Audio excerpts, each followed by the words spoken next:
I am well because I am with one of the greatest wrestling legends, Mascarita Dorada, and he will show you what a match is like, their process, and everything. Right, sir? That's right. Now we're really going. We just finished now. We're going to take off. Well, the costume, the adrenaline is slowly coming down. In fact, well, all of us are with adrenaline at its peak. And well, that's how the work is. The spectacle sport of wrestling is this. It's not easy, and not everyone can handle it. Really? Not everyone? It's not for everyone, huh? You need to have passion for this. You need to have love for this. But well, here we go. Follow me. This is what I'm building, right?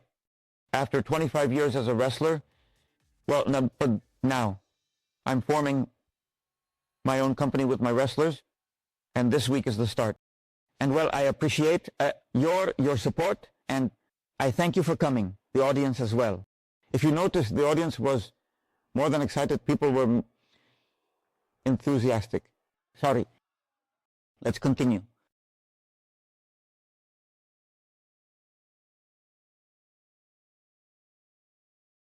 Today, or well, like every day, has been kind of stressful.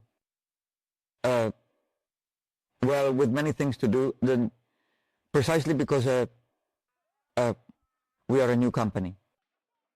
So, mainly because of that. Let's talk about what RMW means. Real Major Wrestling? Real Major Wrestling. That's what it means.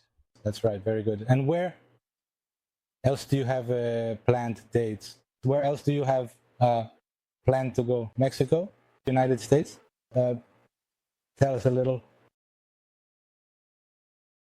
Absolutely. We are excited to go to Mexico. But for the moment, right now, we need to grow here in the United States. We need to make ourselves known. So we are going to travel all over the United States. We are going to go from coast to coast. That's the plan. And well, that's what we are going to do. What does it feel like to exactly start your wrestling company? How do you feel? Well, honestly excited. I never would have imagined it. It never crossed my mind. But well, I think it's the right time. Already, 25 years of career. I have been, thank God, in the best companies, so I feel happy. I feel a weight on my shoulders because, well, this company, there are several families that depend on all of this working, and it will work. We are all working together. Everyone is working hard, and, well, we are planting. Now and later we will harvest, but we are working. Yes, I do feel excited. Excited. Hey, so far your rivalry with Demos has been going on for several years. So have you thought about one day renting him for his hair, mask versus hair? Yes, I would love that. I would love it. And well, hopefully one of these days it will happen. I don't know if in Mexico or in the United States, over here on this side, but yes, in fact, he, like me, keeps a very tight schedule. So well, let's hope something can happen soon. Let's hope soon. But yes, I do want a mask versus hair match, whether in Tato or why not, in the World Council or on this side. But, well, this rivalry already deserves a mask versus hair match. Let's hope it happens soon. Speaking a bit about the World Wrestling Council, I don't know if you noticed that they released a Golden Mask 2.0. How do you feel about it? Well, look, I did notice, and honestly, the guy is very talented, huh? And well, how do I feel? Well, look, as I posted, I only authorized one Golden Mask, which is metallic, the one who was in WWE. So, yes, I have been a bit upset, but well, in the end, There's nothing I can do, right? And somehow, the one who is taking on this role at the moment is this guy whom I don't know personally, but he has a lot of talent, right? So, well, I think the character is in good hands. So that's what I take away from it. We also see you with a new mask design and style. What is the reason for it? Is there a reason for it? Does it mean something? No, simply because many times, if you notice, like in this place, hey, we perform in places like this, and there isn't much lighting. So, well, I see that you play a lot with the ropes. Sometimes I can't see the rope because of the mesh in places like these, right? But in a well-lit place, well, I have no problem. But that's why those changes, but they're just changes. For a matter of vision, as a matter of fact, now if you can show us your routine at this moment, please. Well, I don't have my tablet with me, but that Jack Black and the other actor got together. I don't know if you saw. No. No, I didn't. How was it working with Jack Black? Tell us about it. Honestly, I saw him very little because at that time, when the time of AAA was a period when I wasn't very busy. So sometimes I would go and record and then sneak away, literally sneak away. After recording, Antonio Peña, my friend who rest in peace, would say, taking care of you now. It's just that there were some events that I might miss. I mean, they were important events that Antonio Peña had with the executives of Televisa and some sponsors. So in the end, I couldn't work. I couldn't get to know Mr. Jack Black well, because I was running around everywhere. So what I recorded with him was very little, because I recorded more with the Stones, since what I was doing was action. So the actor always needs to be taken care of. But he is a very pleasant gentleman. He never treated me badly, truly. Never. We just did the work, very respectful and very professional, and the gentleman was very eager. In fact, the gentleman, in any case, where you see him throwing himself at this, what's his name? May he rest in peace, from Aranzes. He wanted to jump without a harness, and he opened up. He got hurt. But very daring, the gentleman. Very, very daring. So, right now, I'm going to leave it here, because I have to take this off, but if not, I mean, we can take it off. We can help you. Don't worry. We'll put it on for you, and you can keep talking a bit.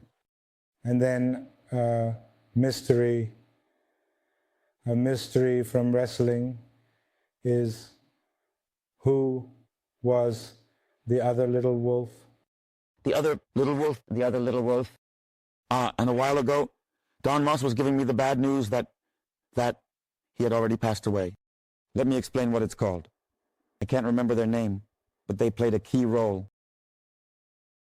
Phyllis Estrella. May he rest in peace.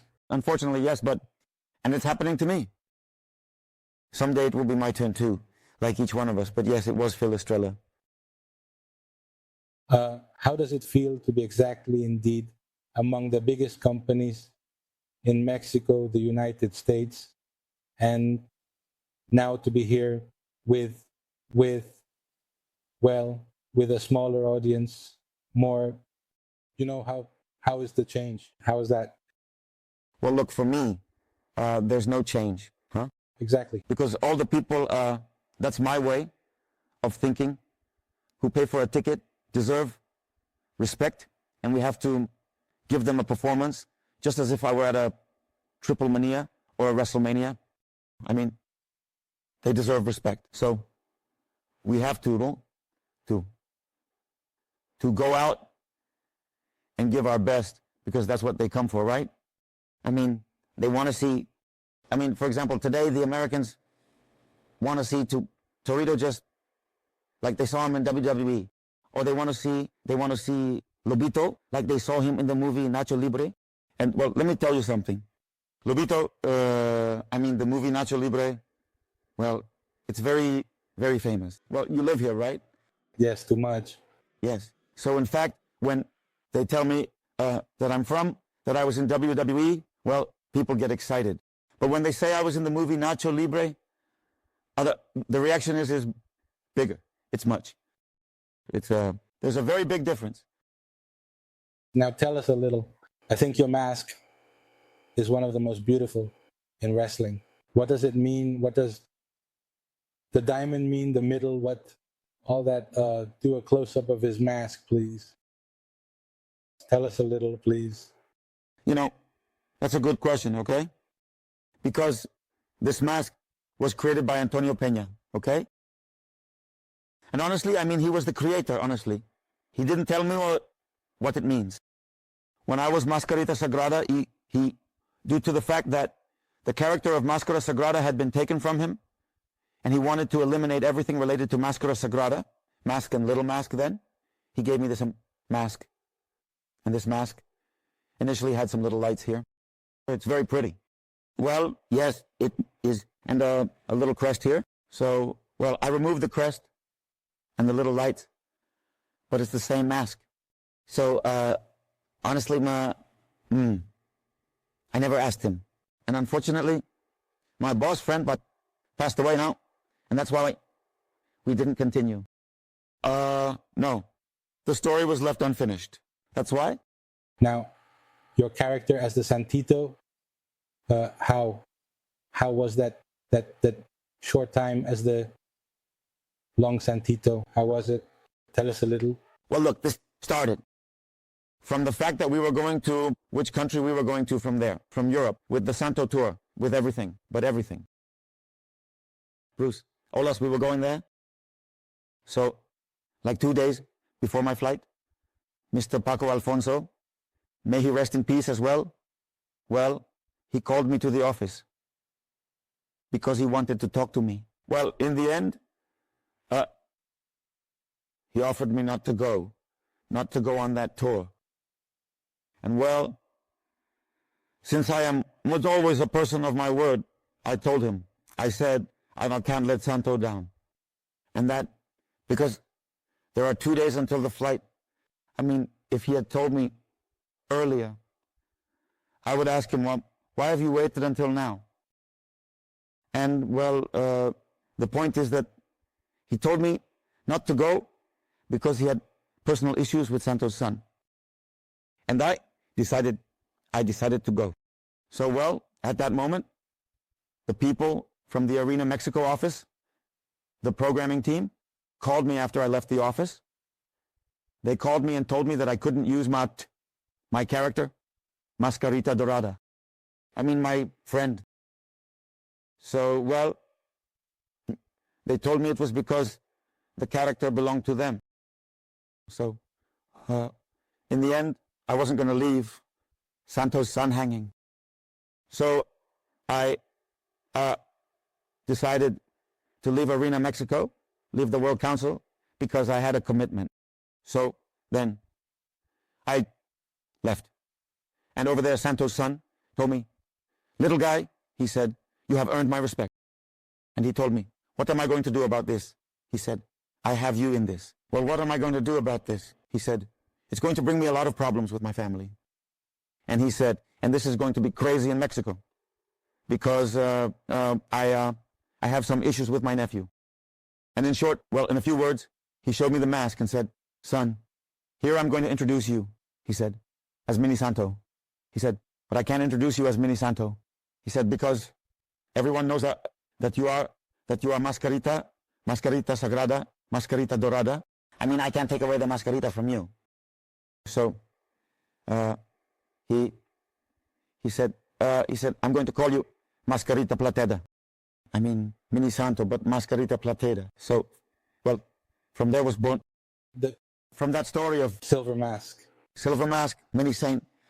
Holy, very good. How was your time as El Torito? Tell us a little. Well, look, it was difficult because So when I came with the mentality of everything I had done in Mexico and Japan and in other countries. Well, I said, well, WWE is hiring me, so they're going to use me. Well, that wasn't what I expected, so it was difficult for me. And I would say, when are they going to use me? They were just using me, not in the way I expected. But in the end, what they were doing was something big with me, but well, life makes you athlete. But look, I was frustrated and not understanding, just like many are right now, huh? Because, well, WWE has so many people. Yes, a lot. So, well, but in the end, what I did was little, but it was very important, right? I mean, it was very, very important, and well, now, I've left my mark in WWE. You left a very big mark with your match, which was at Extreme Rules, if I'm not mistaken. Con Juan Suavo. It was an excellent match. I mean, people went crazy, you know? I think that's where Midget Wrestling was born. So do you think that... Well, look, more or less, even before that, there were already companies of mini wrestlers, of micro wrestlers. But yes, we had a lot of influence on those companies. So, well, yes, in some way, we could say that we are... how can you say it? How can you say it? Well, at the end of the day... Influential, they influenced. Pioneers. Oh, like pioneers, yes. Pioneers, exactly. Yes, sir. I mean, not just me.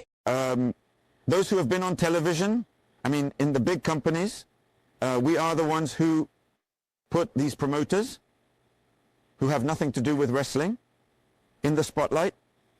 Those who started with this matter of micro wrestlers. They were street performers before. So, well, they saw that the minis and the micros, well, that they had a lot of potential to become a company. So, well, they got encouraged. And the companies that are around are doing it and doing it well, and they are succeeding. And well, right now, we are starting our own business because I already helped those companies. So, well, I think it's time to do my own thing. I'm already tired of bad promoters, of racist promoters. Tell them, racist promoter, I'm fed up, and that's why. And the kidnapper promoters too, because there's a company from there called, what's it called? Lucha Mania? I mean, but well, so I'm fed up with everything, and that's why I'm doing this, so that everyone who feels like I do that,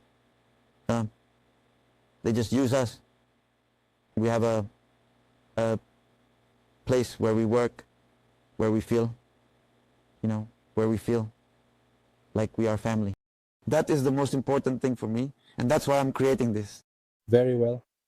Now tell us, someone told me that you debuted as Spirit Gonzalez. That's right. Let's see. In Guadalajara. How was that exactly? In Guadalajara, with my teacher, who also unfortunately passed away. If so many good people are listening to us. So, it started when I was a child. My brothers started before I did. They were already wrestling when I was they were wrestling, and I was working at a stand, helping a taco vendor. In fact, at that time, I no longer lived in my house, at my mom's house, because since I was a child, and a child without education, so I didn't. When I was going to take those buses, I knew I couldn't read or write, so I couldn't take the buses. It was difficult for me because when I worked at the street markets every day, the markets are set up in different neighborhoods of the city, so I couldn't get to the places because I didn't know how to ride the buses. So, in the end, my boss, my teacher, Indio Vitola, no, big dog, my boss, the one from the taco stand, Mr. Osvaldo he kind of adopted me. He took me to his house to live. So, well, from that time on, I no longer lived at my mom's house, and my siblings would come to the market occasionally to see me. So, when they came, they would invite me, come on, let's go wrestle. You were training there, and now we're wrestlers.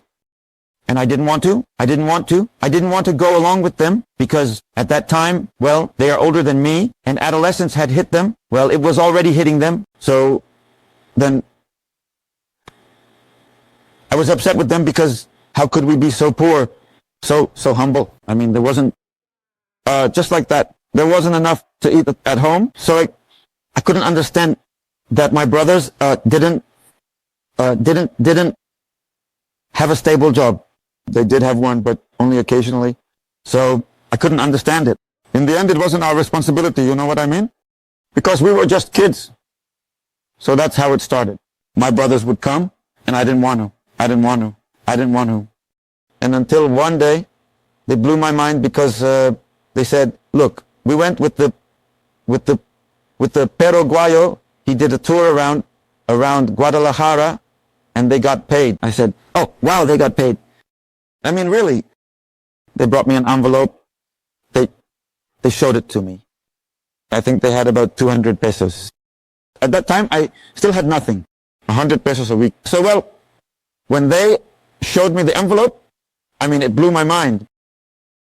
I said, they are getting paid to wrestle. I mean, this is not a game. This is a job.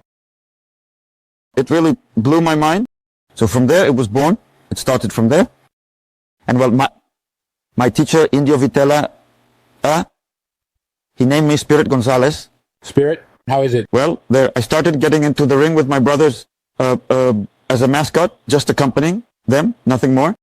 Because they were already filling small arenas, and well, obviously they are very talented. Well, they were filling small arenas, and they were pulling them everywhere. So when I started going, well, they were pulling me along too, right? And well, that's how it starts. There was no money.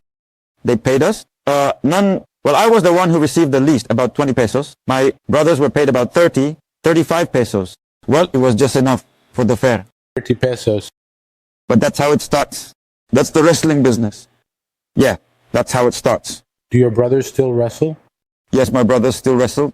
In fact, one of them is called Micro Tiger. Micro Tiger. And the other one is Mascarita Sagrada number 4. There are so many Mascarita Sagradas now that, look, I'm up to here. You were what? The number 2? Number 2. The second Mascarita Sagrada? Yes.